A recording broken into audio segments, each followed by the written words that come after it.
Selamat mendengarkan podcast ini. Saudara sekalian, kita masih bicara mengenai doa. Apakah iman dapat mengatur Allah? Kalau kita membaca Matius pasal 7, ayat 7 sampai 11, maka pembacaan ayat-ayat Alkitab dalam bahasa Indonesia itu mengesankan bahwa Tuhan bisa diatur oleh kita. Coba kita baca. Matius 7, dari ayat 7 sampai ayat yang ke-11, saudara. Mintalah, maka akan diberikan kepadamu. Carilah, maka kamu akan mendapat. Ketoklah, maka pintu akan dibukakan bagimu. Karena setiap orang yang meminta, menerima, dan setiap orang yang mencari, mendapat, dan setiap orang yang mengetok, baginya pintu dibukakan.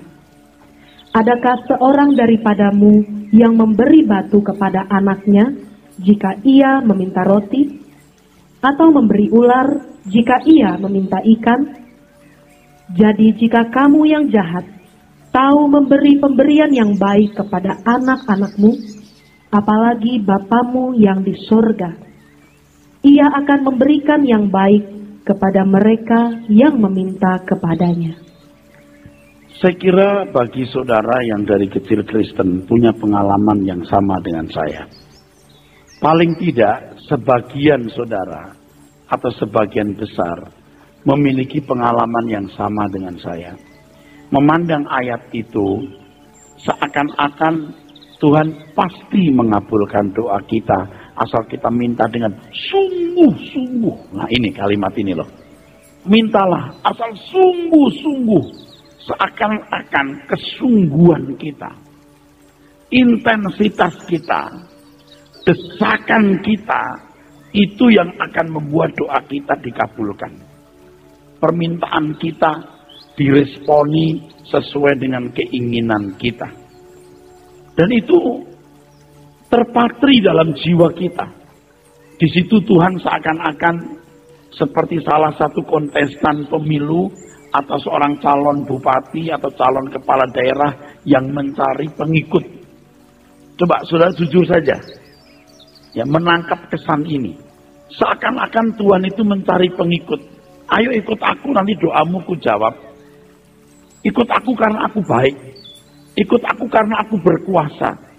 Ikut aku, kamu akan lebih untung. Jelas lebih untung. Tetapi untung di sini, keuntungan yang bagaimana? Itu yang kita harus jelas tahu. Jelas, benar kita ikut Tuhan itu untung, saudara. Tapi untung yang bagaimana? Nah ini kan disalahgunakan oleh orang-orang tertentu yang hendak menambah jumlah anggota gereja atau menambah jumlah anggota orang Kristen. Akhirnya tidak menyampaikan firman Tuhan dengan jujur. Tuhan itu memang pribadi yang meresponi doa. Tidak mungkin Tuhan tidak merespon doa kita. Masalahnya, respon Tuhan itu tidak selalu dalam bentuk pengabulan doa. Mintalah akan diberikan. Dote setai. Dote setai. Ini artinya akan diresponi dari akar kata didomi. Didomi. Diberikan bukan selalu pasti dikabulkan. Kalau dikabulkan itu ada kata genestai. Genestai. Genestai. Diberikan bukan berarti dikabulkan.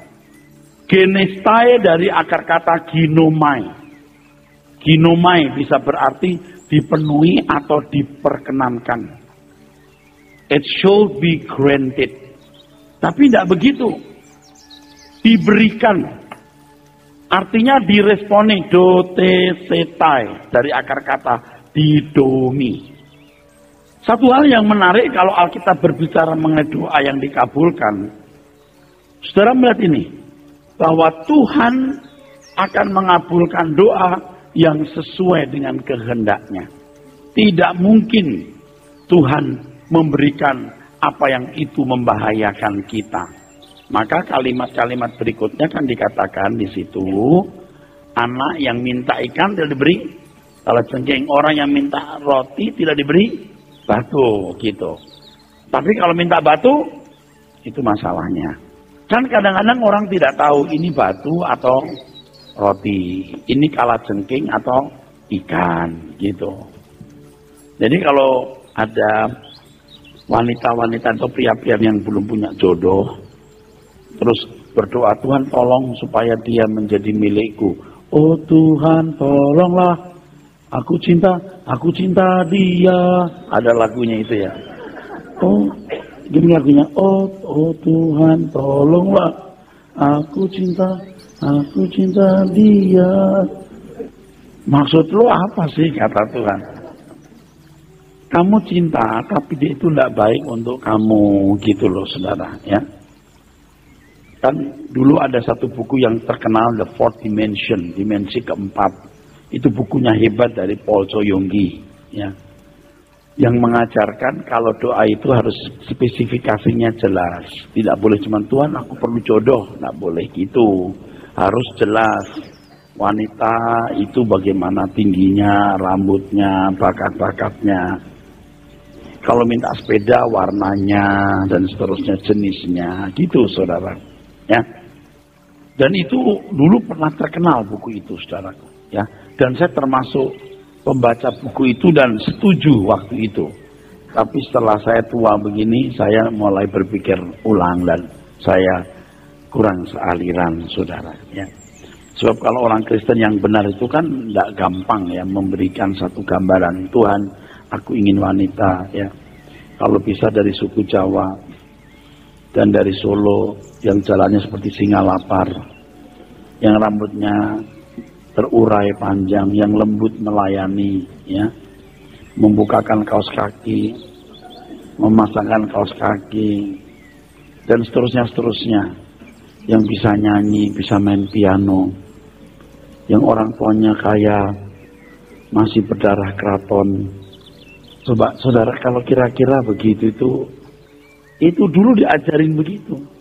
Tapi kalau orang Kristen yang benar enggak begitu. Tuhan aku milikmu. Aku kawin atau tidak kawin suka-sukamu. Itu dulu. Tapi kalau saudara bisa begitu menyenangkan Tuhan loh. Dan pasti tidak salah pilih jodoh loh. Tuhan aku menikah atau tidak menikah. Aku mengalir. Ikut kehendakmu. Udah. Jadi jalan aja. Kalau dulu sampai begini loh, puasa, sampai begitu loh saudara. Kalau saudara maksa, Tuhan itu juga tidak akan menghalangi. Kalau maksa, kalau bangsa Israel minta raja, akhirnya dikasih. Tapi resiko dari raja yang dimiliki mereka itu menyusahkan mereka. Mintalah akan berikan, diresponi. Makanya saudara, bawalah seluruh persoalanmu kepada Tuhan. Nah, di sini saya juga memahami ada orang Kristen yang belum dewasa, yang membawa persoalannya itu hanya karena mau minta, mau nuntut. Tapi Kristen yang dewasa, ingat, yang belum dewasa menyamakan doa sebagai permintaan. Begitu dewasa, permintaan itu bagian dari doa. Setelah yang ketiga dewasa, doa itu usaha mengerti kehendak Allah untuk melakukan kehendaknya, bukan permintaan. Bukan permintaan. Sebab orang Kristen yang dewasa itu, orang Kristen yang mulai punya prinsip, aku tidak punya kepentingan selain untuk Tuhan. Semua kepentinganku itu kepentingan Tuhan. Semua kebutuhanku untuk mendukung pekerjaan dan kerajaannya. Ketoklah pintu, maka pintu akan dibukakan. Ini sebenarnya ingin menegaskan bahwa Tuhan itu tidak tuli, dia pasti mendengar, dia pasti meresponi. Nah, kalau pintu itu adalah Tuhan Yesus, akulah pintu ke domba-domba itu, artinya bahwa keberanian kita menghampiri Tuhan itu karena Tuhan Yesus. Jadi kalau kita berdoa dalam nama Tuhan Yesus, arti berdoa dalam nama Tuhan Yesus adalah bahwa keberanian kita menghampiri Allah yang Maha Kudus dan menyampaikan permohonan adalah oleh karena kasih karunia dalam Tuhan Yesus Kristus. Jadi kalau kita berdoa dalam nama Tuhan Yesus Kristus, artinya bahwa keberanian kita menghampiri Tuhan, keberanian kita menghampiri Allah Bapa karena korban Tuhan Yesus Kristus. Amin. Yang kedua, kalau kita berdoa dalam nama Tuhan Yesus Kristus, artinya bahwa segala hal yang kita persoalkan untuk kepentingan Tuhan Yesus. Anda nggak boleh pakai nama saya lalu untuk kepentingan saudara. Itu kurang ajar. Anda mengerti itu? Ini menjadi pertanyaan salah seorang. Siapa yang merumuskan meterai doa dalam nama Yesus? Sebenarnya tidak pernah tersurat demikian. Tetapi tersirat. Sebab tidak ada nama yang diberikan kepada manusia yang dalamnya seseorang bisa menghampiri Allah. Amin. Jadi keberanian kita menyampaikan permohonan, keberanian kita berdialog dengan Allah, itu karena Tuhan Yesus Kristus. Siapa yang memeteraikan? Secara tersurat tidak. Tetapi secara tersirat ya. Dan itu kuat. Apakah meterai doa tersebut bisa dijadikan tanda sah atau tidaknya suatu doa kepada Allah? Kalau jawabnya ya, apakah doa tanpa menyebut meterai tersebut dapat dianggap tidak sah? Sebenarnya saudaraku sekalian, kalau saudara berdoa, Bapa di surga, amin, itu pun tidak masalah. Dan saya sering berdoa tidak mengakhiri dalam nama Yesus. Saya sering, kalau doa pribadi itu, terima kasih Bapak untuk makan minum ini, amin. Itu, Bapak aku mau tidur, kuserahkan malam gelap di dalam tanganmu, lindungi jaga aku dan tidurku, amin. Saya sering. Nah kalau doa bersama sudah menjadi formula doa bersama, mengakhiri setiap doa dalam nama Tuhan Yesus, artinya bahwa semua kita sepakat keberanian kita menghampiri Allah karena nama Yesus Kristus. Itu komitmen bersama. Tapi yang kedua ini yang berat. Bahwa semua yang kita persoalkan dengan Allah Bapa untuk kepentingannya, itu yang banyak orang tidak berani. Makanya sebenarnya dalam nama Yesus, Bapa aku minta dalam nama Yesus, itu ada kurang ajarnya. Seakan-akan dengan nama Yesus Kristus kita bisa mendesak Allah. Sekarang kalau pakai nama saya lalu datang bendahara, dalam nama Erastus, keluarin duitnya. Kalau bukan untuk kepentingan Pak Eras atau pelayanan, tidak boleh pakai nama saya. Harus dalam izinku, sepengetahuanku, dan untuk kepentinganku. Dan kepentinganku pun untuk kepentingan pelayanan. Jadi sebenarnya banyak orang kurang ajar loh. Tapi Tuhan maklum karena banyak orang masih kanak-kanak. Setelah dewasa Anda akan tahu. Pakai dalam nama Yesus itu bukan upaya untuk bisa mengatur Tuhan. Bukan upaya memaksa Tuhan. Bukan upaya untuk mendesak Tuhan. Bukan upaya untuk membujuk Tuhan. Tapi dalam nama Yesus berarti kita mengakui bahwa keberadaan kita menghampiri Allah, keberanian kita menghampiri Allah, kemungkinan bisa mempunyai akses menjumpai Allah karena Tuhan Yesus. Yang kedua, bahwa semua yang kita perkarakan untuk kepentingan Tuhan. Sekarang tahu. Jadi salah. Tidak apa-apa. Jangan lakukan itu. Dengan ikut pendalaman Alkitab ini Anda dipaksa jadi benar. Jadi tidak gampang loh suka minta-minta dalam nama Yesus. Tidak gampang. Bahkan kadang-kadang kita ngusir setan saja nggak pakai dalam nama Yesus. Kadang-kadang enggak loh gini. Hei, mikir kamu. Karena kita anaknya. Anda bisa mengerti? Tentu yang kulakukan bukan demi nama Erastus, nama Tuhan Yesus. Dalam nama Yesus keluar kamu. Iya. Tapi nggak terus keluar kamu. Dalam Yesus nggak pakai dalam Yesus terus. Dalam Yesus, STM, iblis keluar.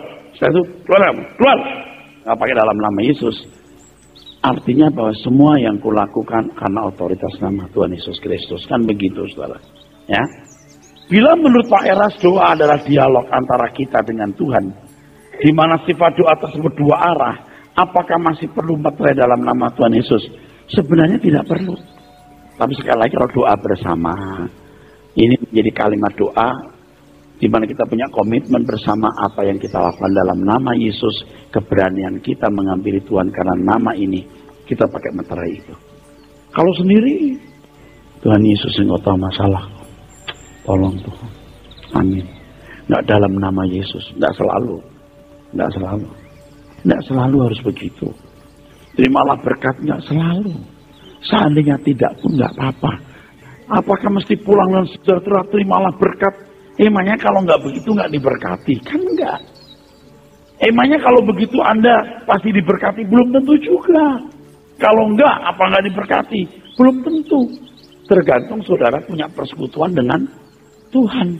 Nah, kita kan menghindari pandangan-pandangan negatif yang tidak perlu.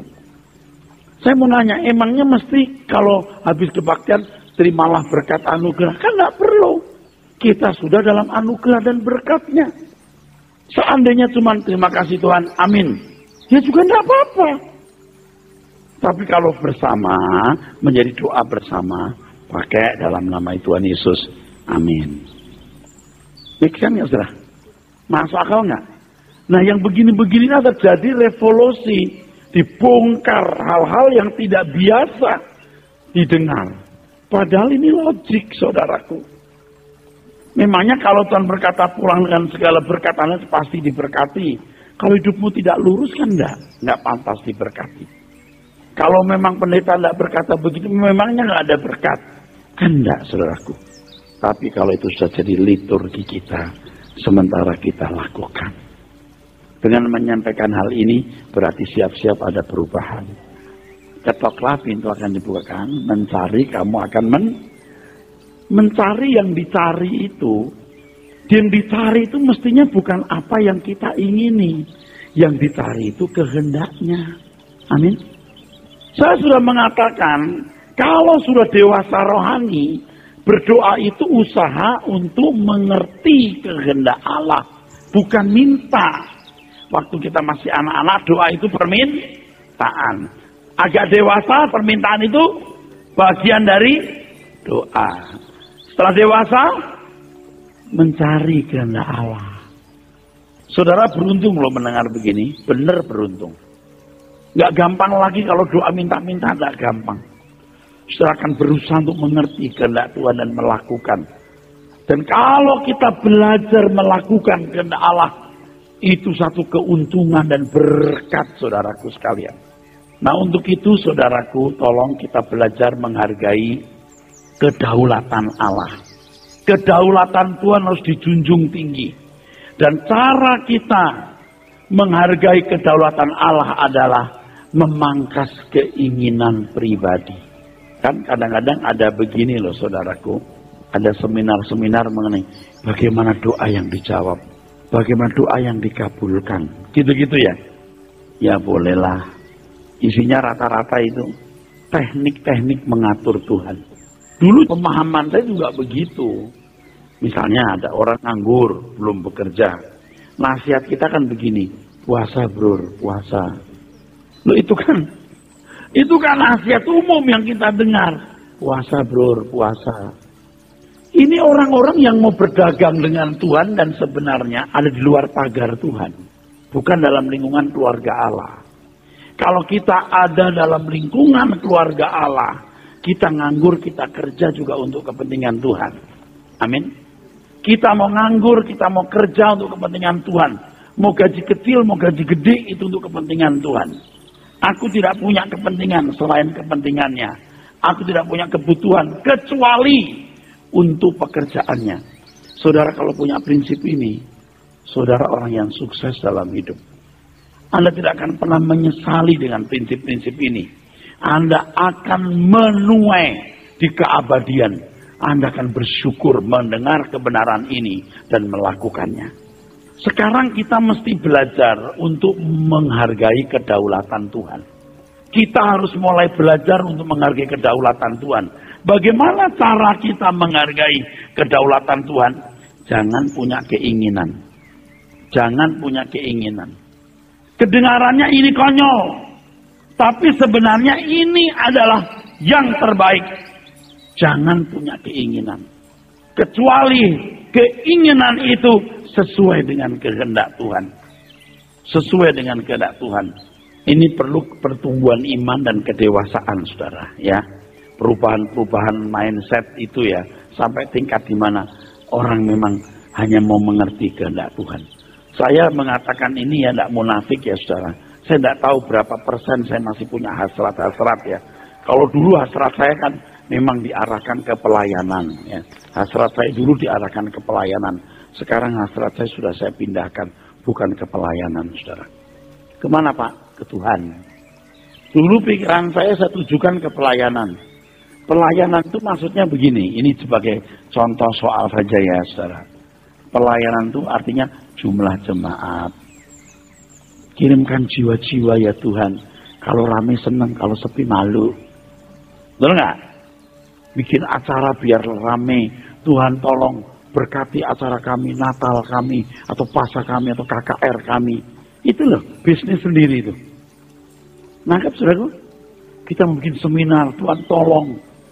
Ngapain sih? Kita ini untuk siapa? Ya, ini gedung gereja. Acara-acara gereja.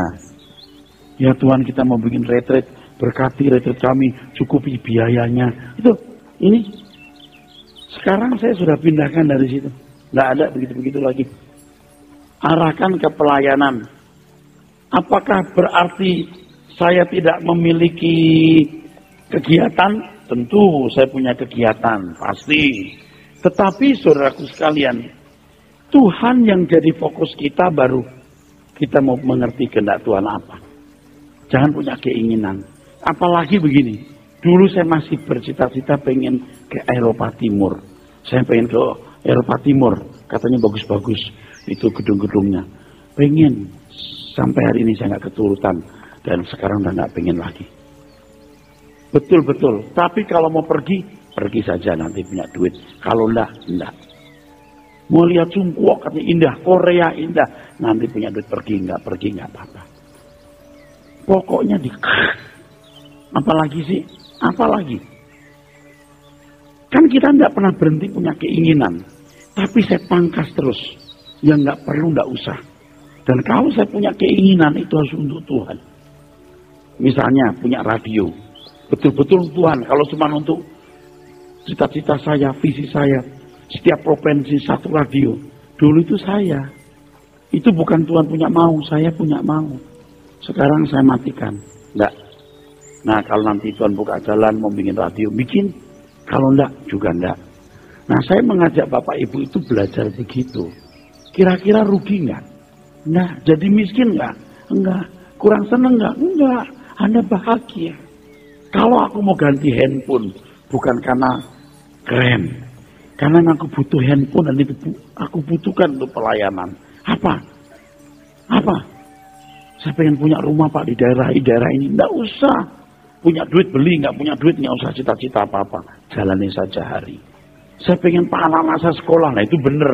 Kan anak-anak kita harus jadi orang yang nanti nggak jadi beban, betul nggak? Betul nggak? Ya nggak apa-apa kita berjuang untuk itu. Ada yang nggak perlu, ada yang perlu.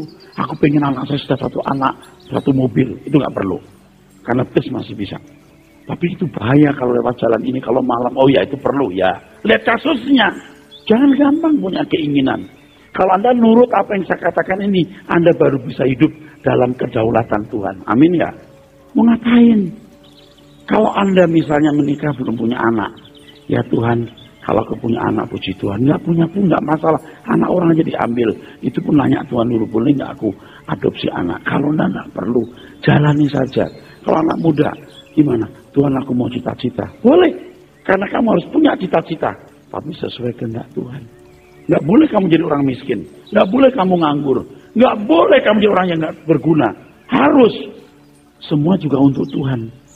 Nah itu saudaraku, makanya yang nggak perlu nggak usah dilakukan. Coba, anak-anak muda begini kalau langit 2000 baru, itu nggak jadi rusak kok hidupnya.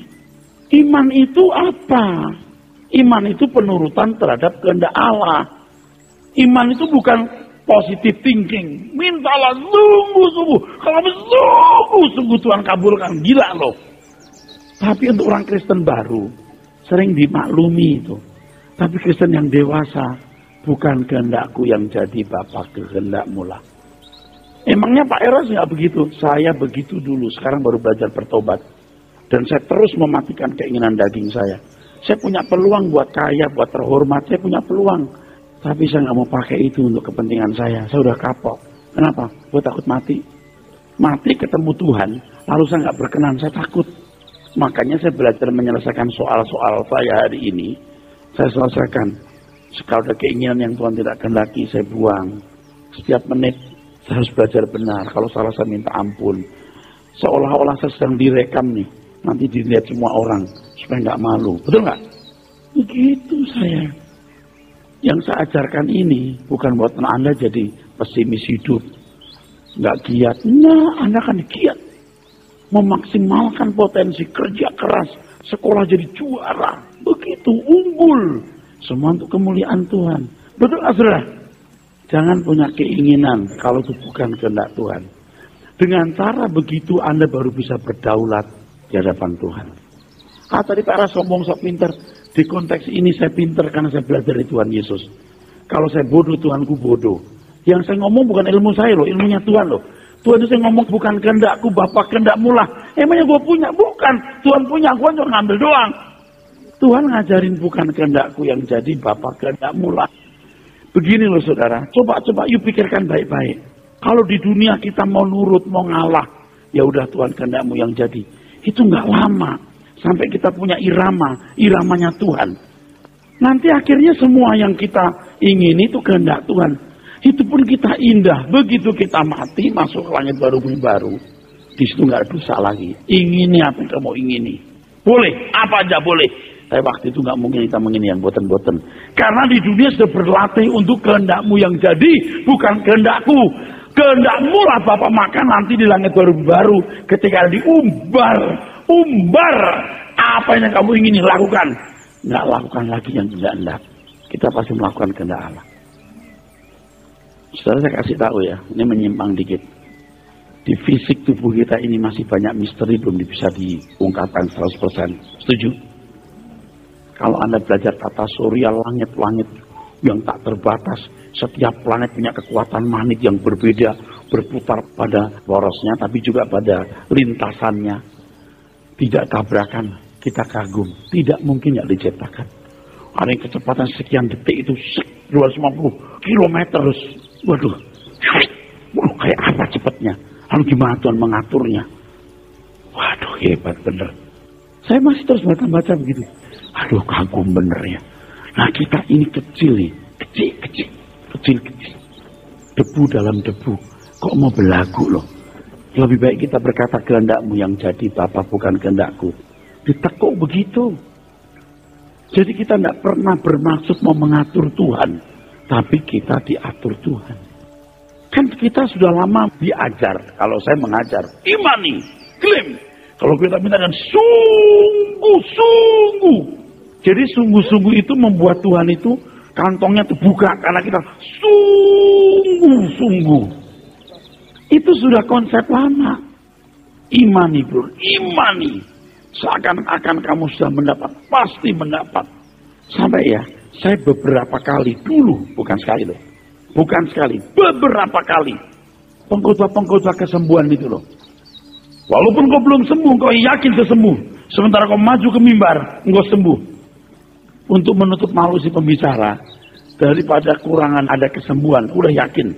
Sementara kau maju ke mimbar, Tuhan akan sembuhkan.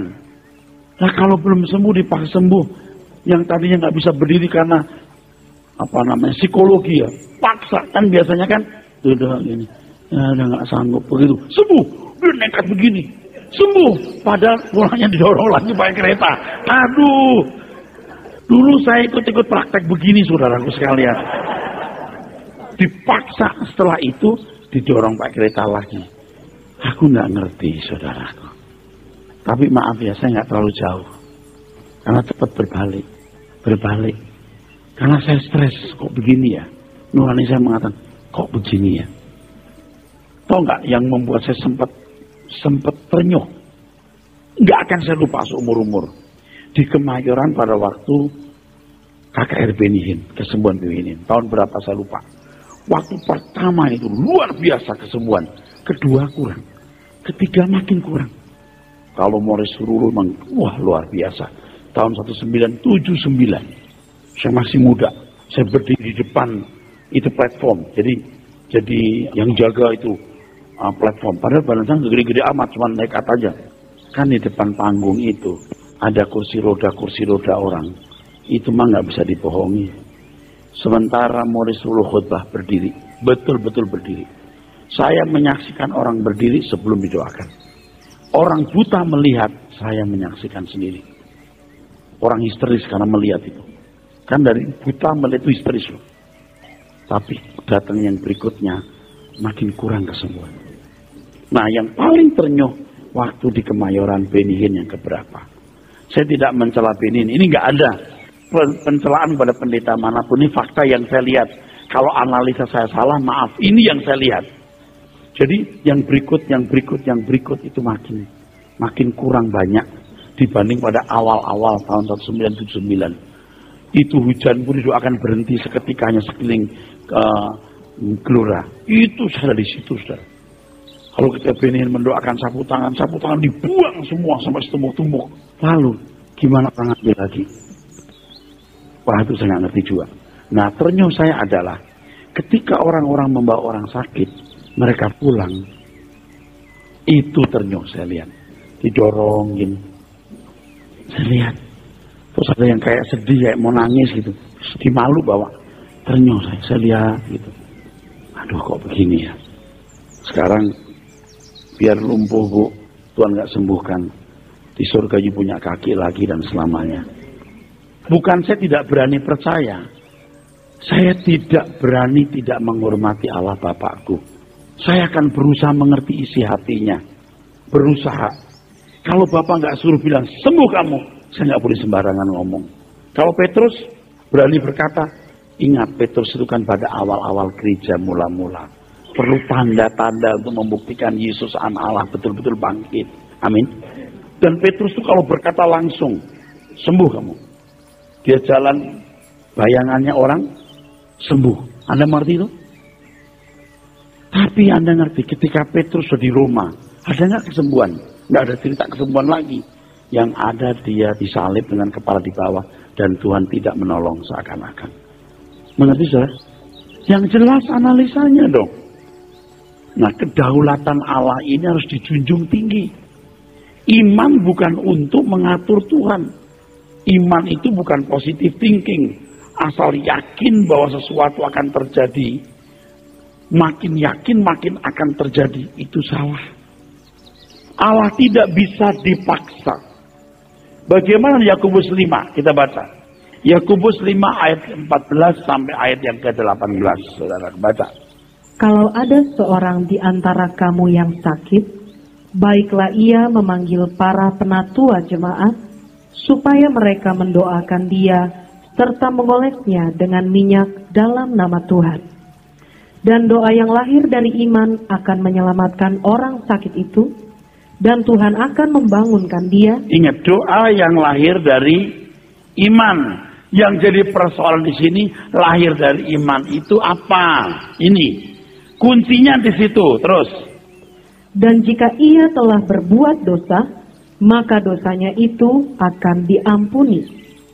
Karena itu hendaklah kamu saling mengaku dosamu dan saling mendoakan supaya kamu sembuh. Doa orang yang benar bila dengan yakin didoakan sangat besar kuasanya. Saling mengaku dosa itu, dosa di situ dosa antara kamu dan dia. Supaya ada rekonsiliasi.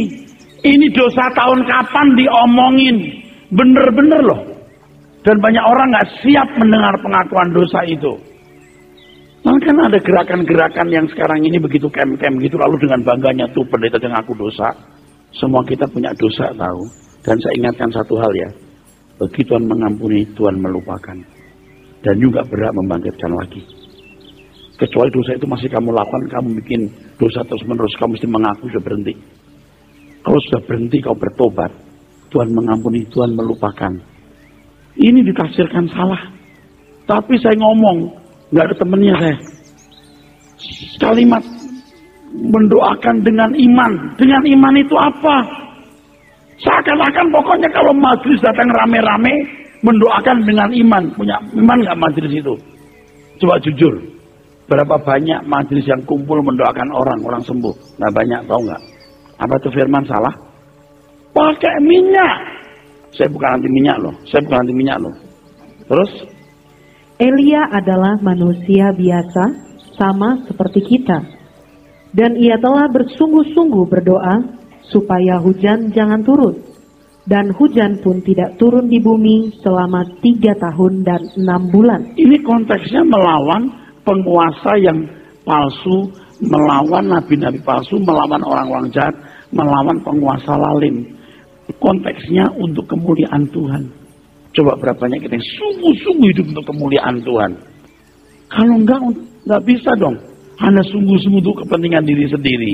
Beda. Pak Pendeta, saya belum dapat kerjaan. Sungguh-sungguh. Elia berdoa. Loh, Elia sama dia beda. Terus kan? Lalu ia berdoa pula, dan langit menurunkan hujan, dan bumi pun mengeluarkan buahnya. Nah, kalau kita memperhatikan dengan teliti, maka ada syarat-syarat yang harus dipenuhi untuk suatu permintaan. Kita harus menganalisa dengan benar, supaya kita mengerti bagaimana menaikkan doa secara proporsional. Hal yang harus dimengerti dalam paragraf ini adalah doa yang lahir dari iman. Nah, apa iman itu? Saya pernah mengatakan, saya ulangi lagi ya Pak, Bu, dengar. Iman itu apa? Yang pertama, iman itu keyakinan. Betul? Asalku jamah jubahnya, aku sembuh. Tolong ya dibayangkan ya, 12 tahun udah begini berdarah-darah gitu, nggak pernah sembuh. Oke? Terus gini, dengar cerita, itu Yesus itu orang sakit sembuh, mujizatnya ada. Ya, dia itu polos. Ini pasti model karakter perempuan yang polos, nggak mikir panjang. Asalku jamah jubahnya sembuh. Dia jamah, dia sembuh. Tuhan kan oleh ke belakang lalu tanya, loh, siapa ya yang pegang saya? Kok ada kuasa mengalir? Bapak Ibu tahu nggak? Allah Bapak itu, Allah semesta alam itu bekerja dalam hidup ibu ini. Tuhan Yesus pun tidak tahu siapa yang pegang. Terus Petrus dan teman-temannya, ya Tuhan kita semua juga gini desekan. Petrus, ini beda. Ini sentuhan yang menyedot kuasa. Ini beda sentuhannya Petrus. Terus ini perempuan gemetar kan. Imanmu menyembuhkan engkau. Allah Bapak itu bekerja dalam diri wanita ini. Wanita ini tidak sama dengan banyak wanita. Dari 1 juta wanita yang seperti ini ada berapa? 5, 6, 10, 30, 100. Kasusnya pun beda. Tidak boleh sembarangan asalku jamah jubahnya. Aduh saudara, ini ya 30-40 tahun yang lalu ketika Kristenan suam di Indonesia ya. Oleh tempat lain saya tidak tahu. Khotbah-khotbah begini boleh disampaikan. Yesus jawaban dalam hidupku. Sementara Kristenan itu lagi tidur. Gereja-gereja sepi. Paham itu? Banyak orang gak ke gereja. Injil gak diberitakan. Alam buat jedoran. Datang Oral Robert. Betul? Datang Morris Lulu. Itu membangkitkan. Jadi kalau nyanyi Yesus jawaban. Dari ujung ke ujung orang turun. Sembuh nangis. Coba sekarang begitu, bikin, ada nggak? Nggak beda, karena orang Kristen sudah dewasa, udah bukan masanya lagi, paham nggak? Pas saya sudah ikuti itu sejak tahun 1975. Aduh saudara, kita kalau lihat KKR tahun-tahun itu ya, saya turun dari Gelora itu, ini masih ingat loh saya, Tuhan saksinya. Saya turun, habis ngantar ibu, saya turun, jemput lagi yang lain. Saya dari muda memang, ya udah suka mauan gitu loh, udah gitu sejalan. Mau saya turun, mau jemput yang lain tuh. Wah itu manusia itu begitu banyak menuju Gelora. Itu kekristenan lagi tidur semua. Maaf menurut saya gereja-gereja Protestan semua udah nyaman dengan kondisi gerejanya. Gereja karismatik kecil-kecil miskin-miskin gitu. Ini benar. Saya turun dari Gelora itu ya saudara. Orang luar ramai banget datang Gelora. Saya nggak bisa melawan arus. Saya lewat rumput. Jalannya lewat rumput gitu. Sambil menuju mobil ya. Mobil minibus. Tahu nggak? Apa yang saya lakukan? Anda percaya nggak? Saya nangis kayak anak kecil. Kenapa kau pakai orang barat, kau nggak pakai orang Indonesia? Kenapa kau pakai orang barat, kau nggak pakai kami? Nangis. Sungguh, saya itu masih muda belia. Saya nggak rela. Kenapa engkau pakai orang bule, kau nggak pakai orang Indonesia? Orang untuk Indonesia Tuhan masa mesti import. Ini benar. Kenapa Tuhan kau pakai orang? Gitu loh. Itu saya masih muda aja udah punya gairah begitu hebat loh. Saya nangis anak kecil. Bukan ini. Bukan tapi masih muda itu. Saya hancur hati lihat orang begitu banyak di jamaah Tuhan. Aduh Tuhan, itu kebaktian tuh ya udah mulai orang masih banyak datang. Kenapa engkau pakai orang barat Tuhan, engkau nggak pakai orang Indonesia? Gitu. Saya kayak mau protes gitu. Ya kan masih muda saya, nggak boleh kasar gitu. Tapi kan saya masih muda. Kalau sekarang sih nggak berani saya. Tuhan mau pakai orang bule, orang bolong, suka-suka dong. Tuhan engkau kenapa pakai orang bule? Kenapa engkau pakai orang? Wah itu kayak protes gitu. Ya masih muda bener saya. Aku tidak tahu hari ini saya jadi pembicara, saudaraku. Saya mau melayani engkau. Saya ada di situ, bro. Tapi setelah itu nggak ada lagi mujizat-mujizat kayak dulu lagi. Sekarang orang mau maksa-maksa, silahkan. Tapi nggak akan bisa mengalahkan masa-masa Oral Robert, Morris Rulu, Benenda tahun-tahun awal. Tidak mungkin bisa. Different dulu, Pak. Yang buta melek bukan 1-2 loh. Banyak. Serius. Yang bawa kursi roda sampai setumpuk. Really, setumpuk. Sampai setumpuk, Pak. Dibawa mobil sendiri. Itu dilipetin kursi roda. Pulang tanpa kursi roda. Serius itu. Nggak pernah terjadi lagi setelah itu. Saya dari dulu bertobat dan di kalangan orang karismatik. Jadi panitia. Setelah itu, GBI selalu jadi panitia. Saya di kampus. Saya di asrama. Saya pimpin mahasiswa. Dari tahun 1978. Saya dari tahun itu. Kalau ada acara-acara anak seminar yang turun jadi panitia, yang bawa mobil, yang kalau setiap bus ada 2-3 anak, yang nyambut tamu akomodasi anak seminari, saya kepala sukunya. Saya ikuti. Dan Anda tahu, saya jadi pemimpin dari dulu memang sudah belajar, handal. Kalau belum sampai dimatikan untuk Istora Senayan, saya masih di situ. Saya mobil terakhir. Sampai semua anak pulang. Saya mobil terakhir. Sungguh, saya mobil terakhir. Sampai saya mobil terakhir, semua udah pulang anak-anak, telepon, udah pulang, semua beres, baru saya pulang. Jadi saya ngikutin, saudara. Yang ngitung kolektor dari pagi, dari malam sampai hampir pagi, segudang. Itu pakai karung, saudara. Wah hebat. Tapi setelah itu turun, mujizat, sudah saatnya orang dewasa. Oke, saya teruskan, ini penting banget nih di sini nih. Kalimat-kalimat ini. Beriman kepada Tuhan bukan berdasarkan apa yang kita mau Allah kerjakan, tapi beriman berdasarkan dari apa yang Allah mau Dia kerjakan. Amin. Kalau dalam Yakobus 5, 14, 18 tadi terkesan, iman itu dapat menggerakkan Allah yang Maha Kuasa berbuat sesuatu sesuai dengan keinginan seseorang. Sebenarnya tidaklah demikian. Kalau Elia berdoa agar tidak turun hujan sebab memang Tuhan menghendaki demikian atau menyetujui demikian. Tentu saja Elia yang berjalan dengan Tuhan memiliki kepekaan apa yang Tuhan inginkan. Israel pada waktu murtad dan jahat. Nabi-nabi pun semua jadi jahat. Ada seorang nabi yang hebat, Elia. Tidak mungkin Tuhan tidak menyertai dia. Amin. Dan semua yang diperjuangkan, dia berjuang untuk kepentingan Tuhan sepenuhnya. Karena hal itu, Elia menderita. Tuhan pasti di pihak Elia. Dalam hal ini yang penting adalah kepekaan terhadap kehendak Allah dan rencana Tuhan. Kasus Elia tidak bisa dikenakan kepada sembarang orang. Sejajar dengan kasus Elia, kita melihat bagaimana setiap anak Tuhan tidak boleh memiliki kepentingan. Semua kepentingan adalah kepentingan Tuhan. Dan kalau orang terbiasa dengan hal ini, semua kepentingan kita, kepentingan Tuhan, maka apa yang terjadi, saudara? Anda akan peka dengan kehendak Allah. Apapun yang kita lakukan sesuai dengan kehendak Allah. Amin.